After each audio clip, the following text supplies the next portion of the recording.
Okay, so today we will discuss how to write a quadratic equation given the two roots. So alam natin na every time na nasa-solve tayo ng quadratic equations, 'di ba may dalawa tayong nakukuhang sagot?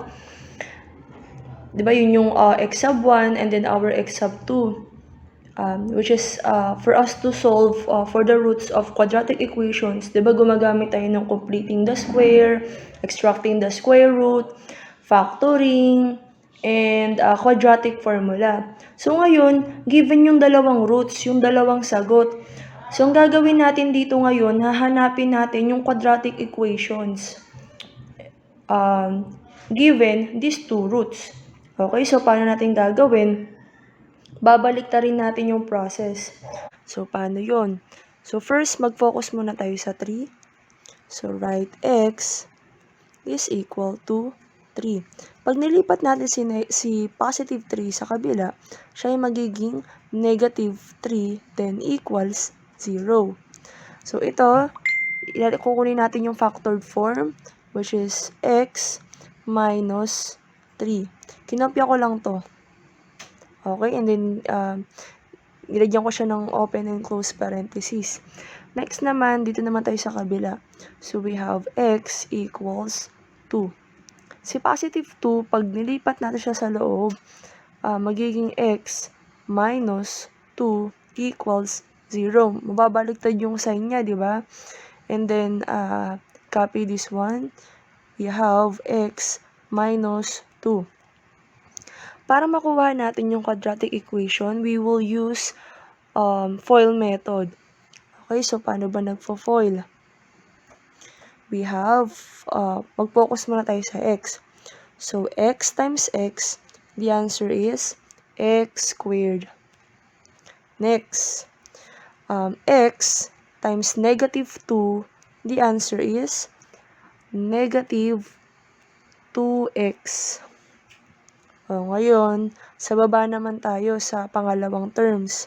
So, negative 3 times x, the answer is negative 3x.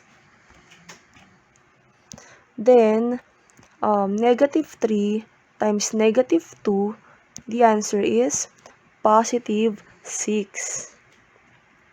So, now, combine like terms. Bring down muna natin yung x squared. Kasi wala namang like terms yung x squared. So, since pareha silang x, like terms sila, pwedeng pagsamahin yan.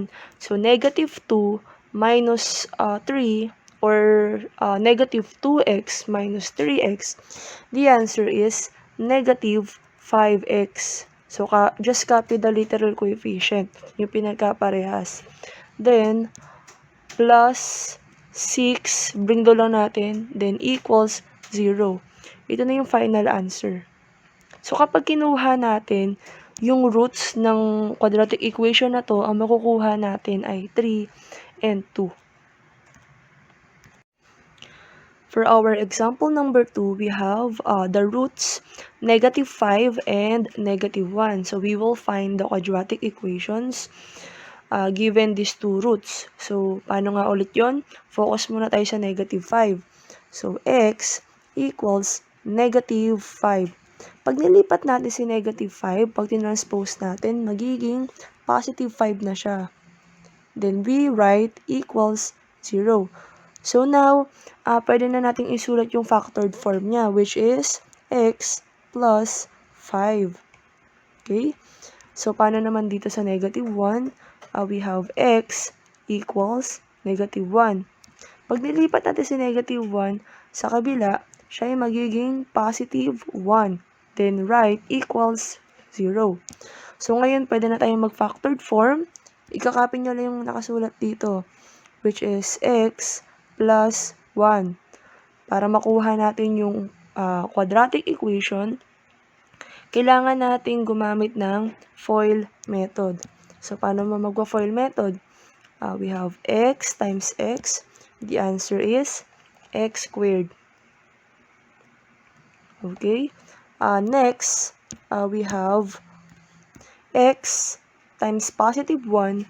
The answer is positive x. So, bakit positive x? Hindi ko na sinulat yung 1. Kasi, yung x is, meron na siyang numerical coefficient na 1. Kaya, hindi na sinusulat yun. Okay.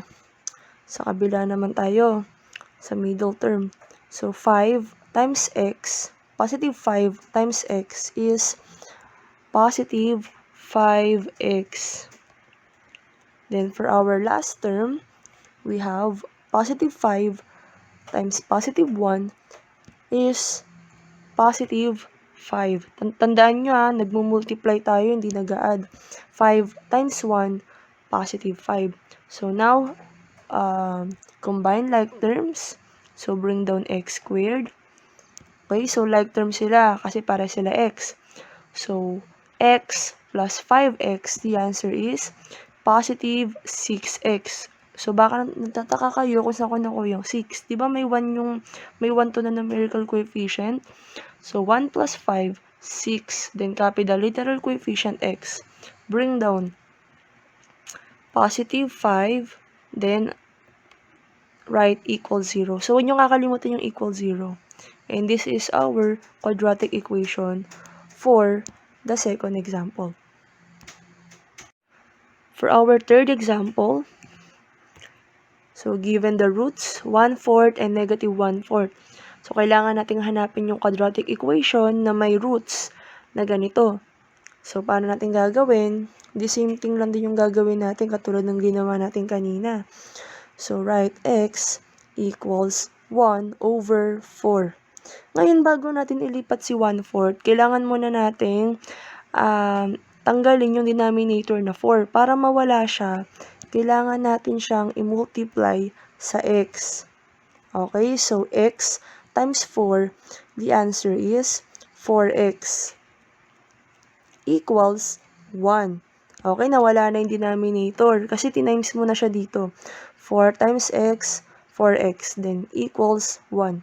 Ngayon, that is the right time na yung 1, ililipat na natin sa kabila, ita-transpose na natin. So, we have 4x. Pag nilipat mo si positive 1, siya ay magiging negative 1, then right equals 0. Okay, so yung factored form nito is this one, which is 4x minus 1. O, saan ko kinopya to? Dito. So, na-solve naman natin yung isa. We have x equals negative 1/4. So, again, para ma-eliminate natin yung fraction o yung denominator 4, kailangan natin siyang i-multiply sa x. Okay, so x times 4, the answer is 4x. Then, equals negative 1. So, kung nakuha yung negative 1, dito yon. And that is the right time na magta-transpose na tayo. So, yung negative 1, kapag tinranspose mo siya ay magiging positive 1 na siya. Then, right equals 0. So, ito na yung factored form. Isusulat ko lang dito. So, 4x plus 1. So, ngayon gagawin natin, gagamit tayo ng FOIL method to find the quadratic equation with the roots of 1/4 and negative 1/4. Okay? So, 4x times 4x, the answer is positive 16x squared. So, marami nagkakamali dito. Ginagawang 4x times 4x is 8x squared. So, 4 times 4, 16x squared. Next, 4x times positive 1, the answer is positive 4x. Ngayon, sa middle term naman tayo, we have negative 1 times 4x. The answer is negative 4x. So, negative kasi magkaiba sila ng sign. Next, negative 1 times positive 1. The answer is negative 1. So, kung napapansin ninyo, like term sila. And then, 4x minus 4x is 0. Makakancel. Diba? So, we have to bring down 16x squared. minus 1, then we add equals 0. And this is our quadratic equation na may roots na 1/4 and negative 1/4. At saka kung napapansin ninyo, yung factored form niya is factoring difference of 2 square, di ba? So, paano natin kukunin yung product na ito? Di ba, ang gagawin lang natin, i-erase lang natin to into 2. So, 4x times 4x is 16x squared. Then write negative kasi difference of 2 square yan. Then 1 times 1, 1. For our last example, given the roots 5 and negative 5.